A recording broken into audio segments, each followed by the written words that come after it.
Dan selain menyebabkan gangguan pernafasan, kabut asap juga tentu mengganggu jarak pandang pengendara di wilayah yang terkena dampak kebakaran hutan dan lahan. Kondisi jarak pandang yang berkurang ini tentu menyulitkan para pengguna jalan, khususnya pengendara motor dan mobil. Lantas bagaimana sebaiknya tips aman untuk berkendara di wilayah yang terpapar ataupun terdampak kabut asap? Dan telah hadir di studio sama Pagi Indonesia, Direktur Indonesia Defensive Driving Center atau IDDC Bintarto Agung. Selamat pagi Pak Tarto.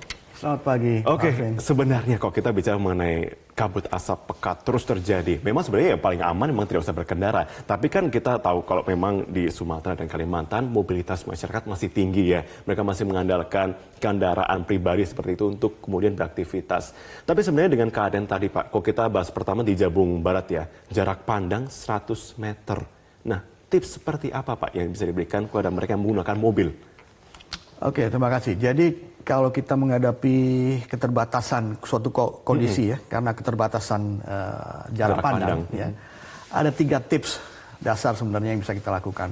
Kita dapat menyalakan lampu kendaraan kita pada saat berkendara atau menggunakan daytime running light (DRL).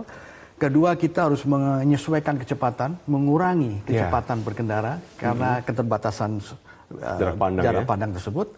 Ketiga, kita harus dapat menentukan sikap kapan kita harus berhenti di tempat yang aman untuk tidak meneruskan perjalanan karena jarak pandang sudah tidak memungkinkan lagi untuk kita berkendara. 3 tips itu. Tapi sebenarnya dari tips berkendara yang aman itu bukan cara kita harus bagaimana kita harus memahami keadaan tersebut, tapi bagaimana kita dapat berkendara di suatu daerah yang memang mempunyai kondisi yang ideal, artinya tidak mengalami keadaan emergency seperti yang terjadi di Riau dan Kalimantan sekarang ini. Oke, tapi kemudian dengan masyarakat kemarin juga cukup sempat simpang siur. Saya habis dari Pekanbaru juga Pak, dan memang pemberitahuan kepada masyarakat pun juga masih, ternyata kalau saya lihat masih cukup berbeda gitu. Ada yang kemudian menyarankan untuk menyalakan lampu bawah, ada yang mengatakan menyalakan lampu hazard. Adakah perbedaan di sini ketika kemudian menembus medan yang terpapar kabut asap? Lampu hazard itu suatu standar keselamatan berkendara yang dikeluarkan oleh Society of Automotive Engineers atau SAE, biasa kita sebutnya SAE. Dia mengatakan bahwa lampu hazard itu hanya dipergunakan pada saat kendaraan dalam tanda kutipnya mengalami keadaan emergency. Tidak dilakukan atau dinyalakan pada saat kendaraan kita in motion atau sedang berjalan. Ya. Karena banyak negatifnya kalau kita menyalakan lampu hazard sambil berjalan. Satu adalah pengendara yang lain tidak tahu intensi kita mau ke kiri atau ke kanan. Kedua, dia juga menyilaukan pengguna jalan yang lain apabila terjadi blipping ya, lampu yang berkedip-kedip terus menerus. Seperti itu. Jadi memang kemudian solusinya salah satunya dengan menyalakan lampu low beam kita, lampu besar kendaraan, headlamp, tapi yang low, yang lampu dekat ya. Betul. Nah, lampu dekat juga saya info juga kalau memang itu bisa digunakan pada waktu keadaan sedang berkabut. Katakanlah ketika kita berkendara di lokasi atau medan yang terjal atau bukit tinggi di bukit begitu ya, yang cukup tinggi datarannya. Nah, tapi apakah itu juga bisa diaplikasikan di medan yang memang terkena kabut asap? Jadi bukan kabut karena embun, tapi kabut karena asap. Ada 2 keterbatasan jarak pandang yang menyebabkan pengendara itu sulit untuk dapat berkendara dengan aman, benar, dan efisien ya. Satu adalah karena kabut embun, kedua adalah karena asap yang disebabkan karena kebakaran lahan, hutan, dan bahan-bahan organik atau anorganik yang lain ya. Menyalakan lampu pada saat kita menghadapi suatu keadaan seperti itu adalah dapat menurunkan potensi risiko berkendara, kecelakaan ya, sampai 15% memang. Tetapi tidak berarti kita wajib menyalakan lampu terus kita mendapatkan kemampuan untuk melihat dengan lebih baik. Bukan seperti itu. Tapi menyalakan lampu hanya untuk meningkatkan kualitas komunikasi antar pengendara jalan. Memberi sinyal kepada pengguna jalan yang lain. Kemudian menjadi pertanyaan juga, apakah dengan adanya kabut asap ini juga mempengaruhi juga dari mesin mobil yang kemudian berkendara dan melewati sejumlah medan tersebut. Tapi kita akan bahas usai jeda ya, Pak Tarto ya. Tetaplah bersama kami di Selamat Pagi Indonesia.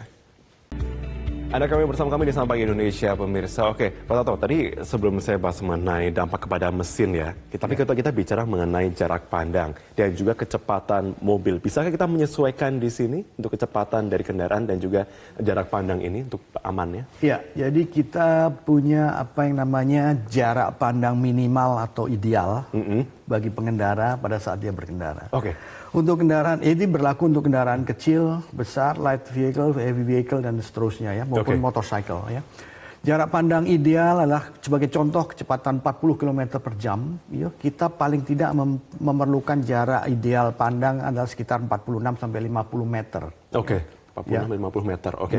Ya, karena 40 km per jam itu sama dengan kecepatan kita meter per detiknya adalah 12 meter per detik. 12 meter per detik, oke. Ya, ya. Kita perlu jarak pandang yang optimum itu sekitar 3 sampai 4 detik.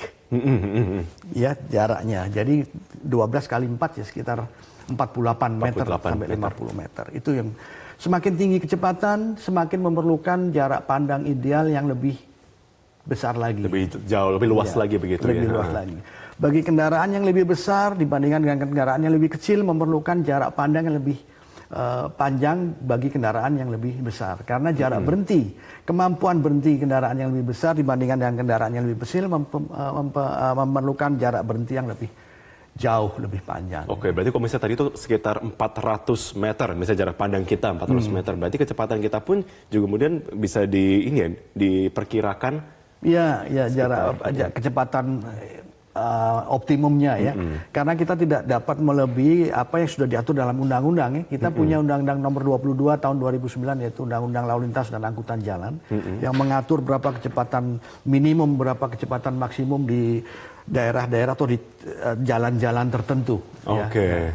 Jadi tidak boleh melebihi apa yang ada dalam peraturan tersebut. Dan itu pun juga masih berlaku ketika kemudian di jalan yang kemudian keadaan medannya juga tidak terlihat, kita juga bisa menyesuaikan lah ya amannya. Tapi kemudian Pak, mengenai dampak dari kabut asap, partikel-partikel, mikropartikel yang bermunculan ini, apakah mempengaruhi bagi keadaan mesin sendiri ketika digunakan di medan seperti itu? Ya, sudah tentu partikel-partikel mikro yang timbul karena akibat dari kebakaran suatu bahan-bahan tertentu ya, hutan, lahan, dan organik, anorganik, dan sebagainya, itu dapat menyebabkan partikel-partikel debu tersebut masuk ke dalam ruang bakar sebuah mesin ya, dan dapat memperpendek umur mesin itu sendiri.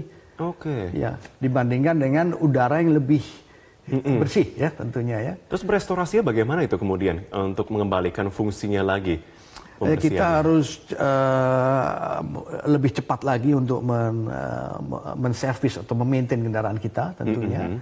Kalau biasanya 30-40 ribu kilometer kita harus ganti filter udara kendaraan. Mungkin kalau kita berkendara di daerah yang mempunyai kondisi yang seperti sekarang saat ini ya, asap yang cukup pekat dan tebal ya, mungkin bisa diperpendek sampai 5.000, 10.000 kilometer. Kita harus sudah mulai mengganti atau memeriksa kendaraan kita, karena kalau tidak akan tertumpuk, akumulasi akan memperpendek umur dari mesin tersebut. Oke, memang harus memberikan perhatian seperti ini. Kita harapkanlah Pak, tentunya memang dari keadaan cuaca dan juga jarak pandang bisa semakin lebih baik ya tentunya bagi di Sumatera dan Kalimantan.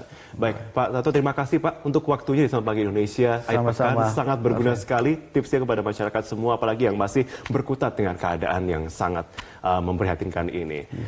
Dan selain menyebabkan gangguan pernafasan, kabut asap juga tentu mengganggu jarak pandang pengendara di wilayah yang terkena dampak kebakaran hutan dan lahan. Kondisi jarak pandang yang berkurang ini tentu menyulitkan para pengguna jalan, khususnya pengendara motor dan mobil.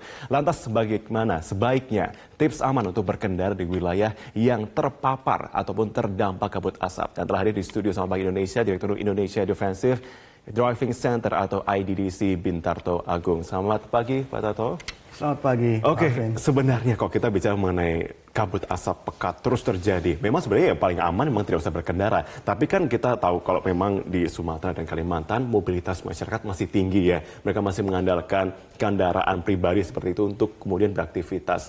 Tapi sebenarnya dengan keadaan tadi Pak, kalau kita bahas pertama di Jabung Barat ya, jarak pandang 100 meter. Nah, tips seperti apa Pak yang bisa diberikan kepada mereka yang menggunakan mobil? Oke, terima kasih. Jadi kalau kita menghadapi keterbatasan suatu kondisi ya, karena keterbatasan jarak pandang, ya, ada 3 tips dasar sebenarnya yang bisa kita lakukan. Kita dapat menyalakan lampu kendaraan kita pada saat berkendara atau